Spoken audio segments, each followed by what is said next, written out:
Hi friends, நம்ம திருநெல்வேலியில ஆரக்குளத்துல main ரோட்ல ஜாஸ்மின் கார்டன் சொல்லிட்டு ஒரு அற்புதமான ஒரு பெரிய சிட்டியை டெவலப் ஆயிட்டு இருக்குங்க. அதுல ஒரு நல்ல வீடு தாங்க இன்னைக்கு விற்பனைக்கு வந்திருக்கு. ஜாஸ்மின் கார்டன் உள்ள வந்த உடனே பாத்தீங்கன்னா 35 அடியில பெரிய தாரோட ஸ்பெஷலிஸ்டோட அமைந்திருக்குங்க நம்ம வீடு. வாங்க வீடு எப்படி இருக்குன்னு உள்ள போய் பார்க்கலாம். கேட்டை திறந்து அப்படியே உள்ள என்ட்ரி ஆன உடனே 15க்கு 17 ஒரு பெரிய போர்ட்டிக்கோ. அதை தாண்டி உள்ளே வந்தோம் அப்படின்னா ஃபுல் ஃபால் சீலிங் ஒர்க்கோட அழகான ஒரு ஹால். அப்படியே உள்ள வந்தோம் அப்படின்னா அட்டாச் பாத்ரூமோட டபுள் பெட்ரூம், மேலும் ஒரு கிச்சன்.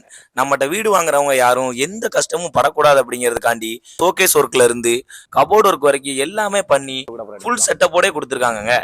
இந்த வீடு 1100 சதுரடியில 3.5 சென்ட்ல மிக அழகா அமைஞ்சிருக்குங்க. வீடு இருக்குன்னு சொன்னதுமே நான் வந்து பார்த்தேன், எனக்கு ரொம்ப பிடிச்சிருந்துச்சு. நீங்களும் வந்து பாருங்க, கண்டிப்பா உங்களுக்கும் ரொம்ப பிடிக்குங்க. இவ்வளவு ஸ்பெசிலிட்டிஸோட கூடிய வீடு ரேட் அதிகமா இருக்கும் தானாங்க நீங்க நினைக்கிறீங்க? கண்டிப்பா இல்ல. மொத்தமே 57 லட்சம் தாங்க சொல்றாங்க. அதுவே ரேட் பிக்சர் கிடையாது. நீங்க நேர்ல வாங்க, நாம பேசிக்கலாம். இன்னும் எதுக்காக வெயிட் பண்றீங்க? ஸ்கிரீன்ல தெரியுற நம்பருக்கு கால் பண்ணுங்க, வீடை புக் பண்ணுங்க. நான் உங்கள் நண்பன் டிவிஎல் காளி.